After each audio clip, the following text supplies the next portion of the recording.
Franzie would normally be standing at the lectern, and she would be giving her connection with her guides, and her guides would now address you. Because Franzie's standing here in front of you does not mean that those guides aren't present, but they work in a different way. Instead of completely overshadowing and taking control of the medium actually allows their impressions to flow through and then brings that to the questions that will be asked. So I was really interested, Franzie, what brought you in to the philosophy all those years ago? What brought you into this philosophy? Good question. I still don't know. Always been like that, even as a child. Gave messages, but I never understood. It was only in later years we had kind of said, through an acquaintance of mine, she introduced me to go to the VSU in a big church in the city. And well, first I didn't know, so I have nothing to do with religion. I have no need for it. So spiritualism, you thought it was a religion? Yeah. You know, anyway, we went, and that really surprised me. Because sitting there, hiding away from everybody, and I listened to a lecture. And I couldn't understand why a man can stand there with his eyes closed and talk. And I could see things around him, but not much. It was only by my second visit to the VSU that the penny more or less sort of got me motivated. And it was somebody I just knew from hearsay. And she gave a beautiful lecture, and I could see her guide, her Chinese guide, popping around. So I looked at her, and I keep thinking, how can a Chinese guy talk through her? You understand? And she was a very well-known medium at that time. But what really intrigued me was the lecture the guy chose was always something I felt within myself. But I was never able to express it because I didn't know. You know, I was as green as it can get. And that really made me wanting to know more about it. And that's when I read, and within a couple of months, I'll end up in a development class. So you touched on a few things here, development class and spirit guides. Yeah. Okay. Spirit guides. We talk a lot about guardian angels, angels, yes. Spirit, but for people who are walking through a church door perhaps, or a VSU door, that's not a common thing to hear about and to really think that you can work with them, right? So perhaps how have you come to understand spirit guides and how they work through mediumship and what they mean in the sort of like the philosophy of spiritualism? We entered class. We had one night was to develop on psychic nature, you know, the three faculties. The three faculties are clairsentience, clairvoyancy, and clairaudience. They are very important faculties, but they can only really be developed through knowledge. Anyway, we have been giving a subject for my lecture night. What is the difference between a guardian spirit and a guide? Well, I had no idea. So I thought about it, and class night came, and so I said, well, a guardian spirit is somebody who guides you, and a guide is someone who talks to you. And then again, I was always by nature a person who likes to know why everything works and why is it there. And so it was through research and listening to meetings, you know. I started off, every meeting was a trance meeting, more or less. Yeah. It has died away a lot, and that it's a sad thing. Anyway, that's when I began to realize that the guardian spirit is a rather very highly evolved entity, and who has been sent directly by the Godhead through the laws of karma, that when a spirit incarnates, it needs protection. Protection from the physical life, because the spirit has no recollection of past incarnations, nothing. So the guardian spirit, it's actually like your conscience. Your guardian spirit works through your conscience, and your guardian spirit is the only one who knows everything about you and the task you have chosen to come into this life to do. So it is your guardian spirit who is the most important being in your life. And this is what I learned and I respected, because he is your conscience. He works through your conscience. And whatever obstacle there is, us your guardian spirit, and he will one way or another find ways of penetrating through your conscious mind to give you the answers. But I guide these entities who guide you through your developing of knowledge, gaining in wisdom, gaining in knowledge. And as you as a student develop, you will always have a change of guides. I always believe in the early stages of development, you have more helpers than guides. Because guides are highly evolved individuals, and they are truly specialists in whatever subject there is the instrument it's interested in. The two minds must work together in harmony. Yeah. And this is so the early stages of development, one has only helpers who are helping to condition the student for mediumship or for trance development.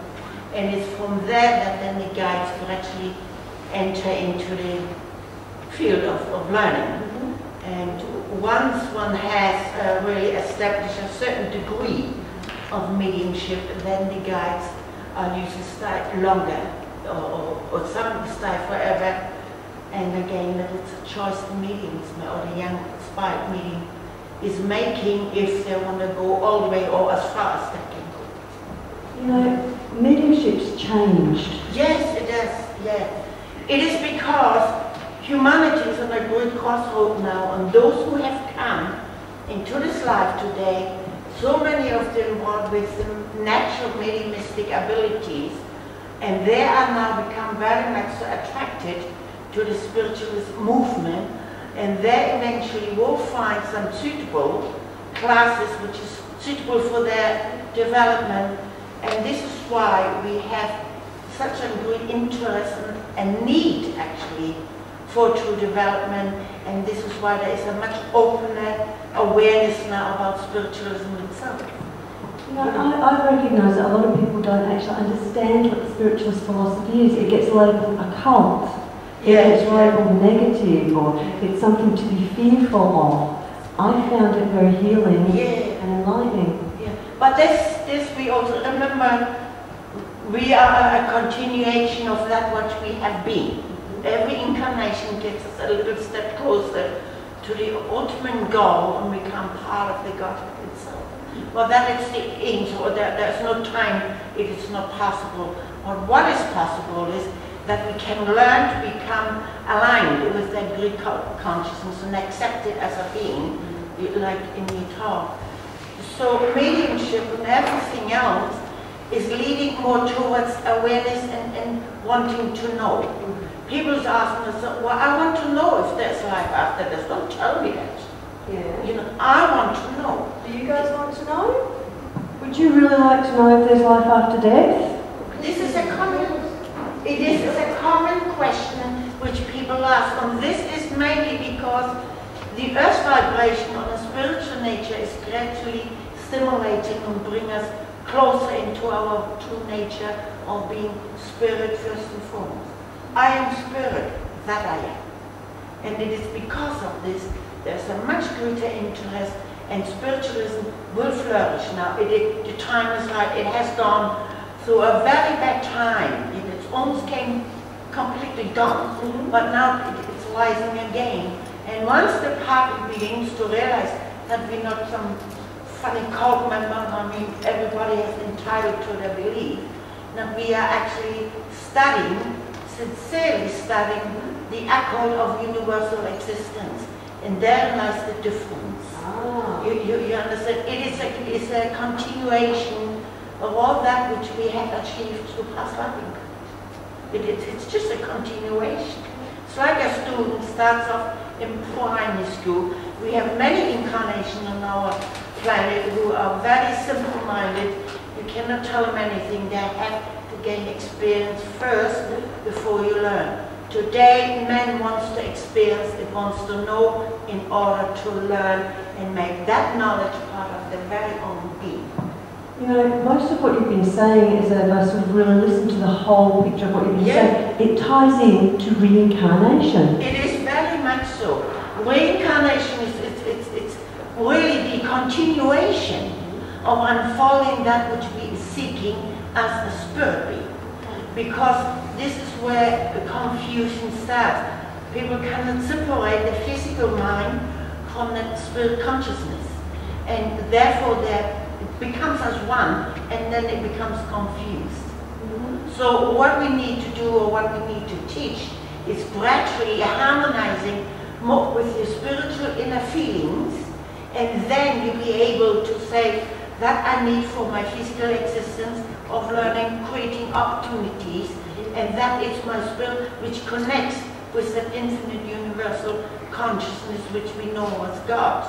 Now there are many interpretations, so many religions who will give that being, you know, if we call it so, being a name, but yet they have neglected and forgotten. It is not about what name we give it, it is about recognition. And that is what is surfacing now. So we all have to prepare ourselves, those who have been trained for many years, that there is an increase and they do want to know.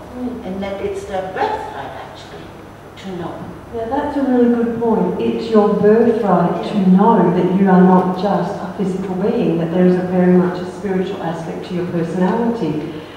We sort of are trying to say to you guys, it's time to ask questions. Exactly. It's time to challenge the old beliefs and pull them down and rebuild them with a truth that will fit all man in their own way without indoctrination. You see, it is providing, and that's where the churches have their responsibility. They should really learn to work together as a team. Because every suburb has its own people or its own congregation. I mean, people are drawn by feelings to want to live in a certain suburb.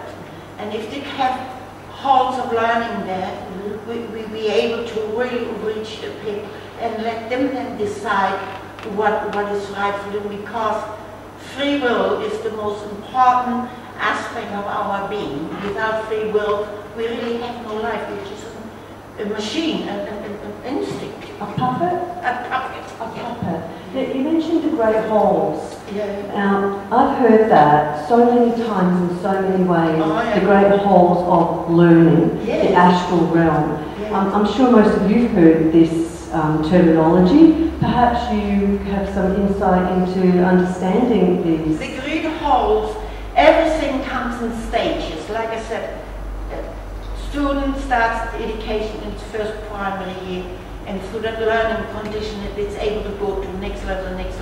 We all understand the education system. That's the same with our spirit. When we have acquired a certain knowledge, we are immediately sort of going on to the next level, and the next level provides with very different knowledge again. And so the great halls have that one is attracted to one form of life because the spirit has made certain progression in that and can enter in those halls, and then other spirits are different. We're all on different levels, and we have to be able to be there on all levels of education. Yep. And this is what they're calling actually the great halls. It's like the great classes of learning. Yeah. So the great classes, and all this knowledge is open to us if Yeah, we explore it. It is your inheritance. It is you're the one. But nobody can force you to do it. It must be your own free will. It must come in from your desire. Again, what am I? What is the purpose of life? And what will happen when I die? Pass over. Now the transition from the physical to the higher aspect needs to be explained more clear. What actually happens when the spirit disengages itself from the physical body? If people have that knowledge, then the next step is the more easier one, to accept there is a life beyond this life. And that is the reality of ourselves. So how would we understand that? How would we, like, where do we go to learn what happens after we die? Because clearly, publicly, everybody sort of says, well, no one comes back. Yeah, no, that's to tell us. That doesn't exist anymore. Okay. No. Let me explain this. Once we begin to learning that we are more than just a physical being, it instinctively arises new question. And this question is, what am I? What is the purpose of life? Now, if we now can explain, and we have the knowledge now, we can explain, listen, when you came into this incarnation, you have brought with yourself, through your own will, a timetable. And it is in this timetable that it has been granted by the great laws of karma before your spirit has come in here. And that is the time your spirit has to learn the lesson it was to learn. And by doing so, it has naturally chosen its own biological patterns and the place of learning. So there is always purpose behind this. Now when the time is up, our life is it. There are so many different ways in which the spirit will choose its way out of its physical garment. It will choose either through sudden accident, or it chooses through a long illness, or it just allows the physical body to let go. What it happens is the spirit begins then to realize that its time has come to leave, and it slows down actually the heartbeat to the point where the heart stops, because the spirit is the intelligent, not the physical consciousness. And by doing so, the spirit is able then gradually disengage itself out of the physical body and gains then that great freedom again. But through accident or sudden accident, there can be always a little bit confusion. But the hardest thing we can do to somebody who has prepared himself for the passing, is grieving and crying and upsetting the spirit, don't go, we want you. And that it's a natural human sentiment. We don't want to see somebody. And by doing so, that it really made it very hard on the spirit to disengage. You know, Franzie, you mentioned a few things the spirit chooses. Yeah. That's a very powerful statement, because that says that the actual spirit and the person are choosing when to leave the earth plane. It's not happening to them. They're a participant. Yeah. You see, the other day I was really upsetting this poor woman was, she was asking, quoting out of her Bible, I said, why did God take the Nazarene? Jesus apparently helped him right from the dead. Right. But then a year later he did pass. So they said, why would God do that? I mean, why would he let him die, bring him back on and die again? And they said, in simple terms, now that's more symbolic, it needed to be actually proper, but the simple term, if that be the case, then that spirit still had some task to do. And it has given the opportunity to fulfill its task, and then the spirit was able to return. This is why when people did comas or let go, and they let go and they still lived, is because that spirit was yet not ready. It had to fulfill its task. Therein we see that great wisdom and great intelligence within the laws of, because everything is also karmatically linked up. And if one studies the karma, one would realize the great justice that nobody is being disadvantaged by God or anybody else. It is something we draw to ourselves by our very own nature. And it is not to punish us, to give us the opportunity to learn through this thing, to learn the lesson from it.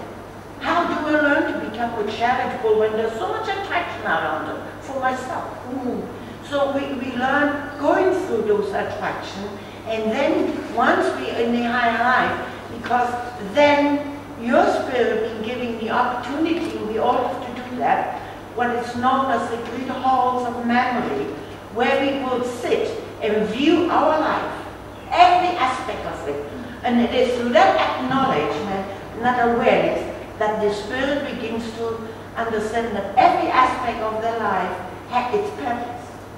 And it's because of this that the Spirit eventually starts again choosing a new life. And it is the more intelligent, more advanced spirit who has been given more opportunity to come back than the young spirit who is very slow and does not want to learn.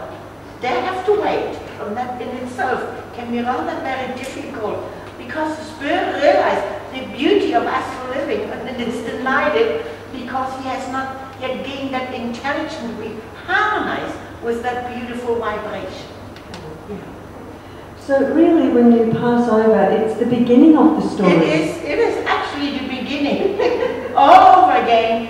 And when we're then ready to go, then we have to start all from the bottom up again. But every life brings its own challenge. Yes.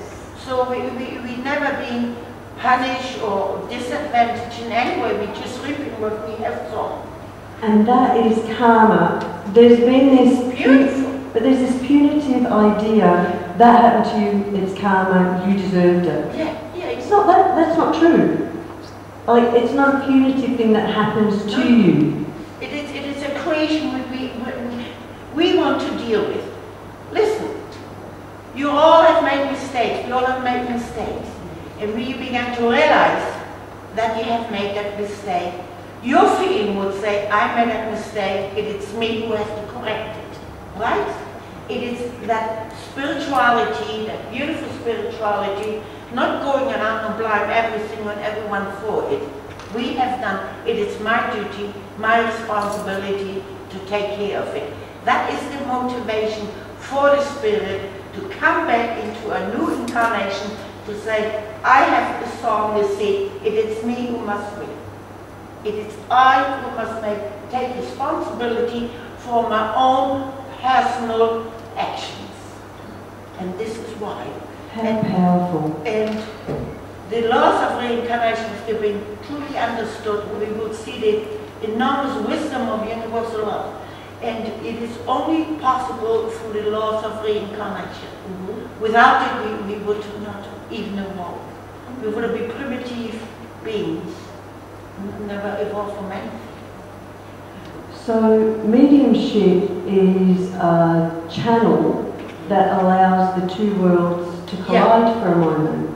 Mediumship is a mediator between the astral or the spirit planes and the physical plane. And again, it depends very much on the medium, how much that medium has allowed itself to study and to study and to study, and gaining knowledge and gaining wisdom. And by doing so is able to draw spirit of much higher intelligence into our worlds. So development class is not to develop certain psychic faculties, it is to develop that spirituality of a person who is able then to can be used for the good of mankind. And that's sort of where we started, that when you came into this philosophy, it was focused on trance mediumship, right? And we've shifted perhaps away from that and become focused on the mediumship, which is mental, readings and messages. That's true. And yet it is part of human service to mankind. Because most people, some people, they want to know the knowledge and others want to know the evidence. So whatever they need to start off in their own quest for understanding. So giving evidence, proof that life does continue, and bringing through the entities who do wish. For them it's also free will if they want to come through or not. Now that's a good point. Because a lot of people, I want to so come through, and so maybe they're not allowed to come through. Or what you want them to tell you, maybe it's not permitted. It might interfere in your very own life's lesson. So it's up to the guardian spirit who decides who is coming through and who is allowed to do this and this. It's nothing to do with the medium or with the entity or the family member.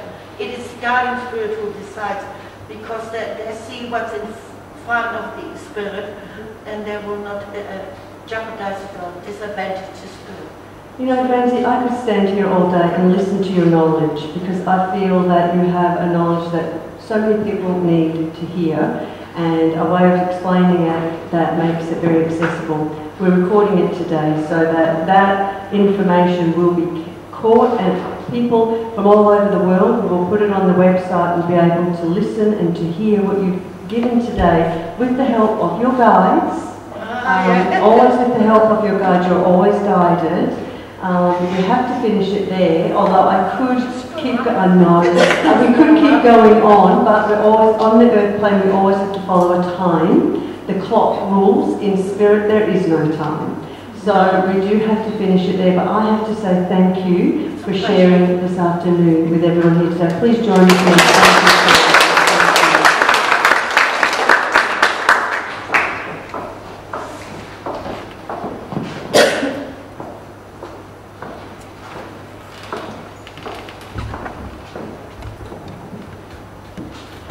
So with Franzie's words today, I do hope that you've picked something up out of those words that you can take with you today. That's what we are seeking at the churches to pass on, it's that information.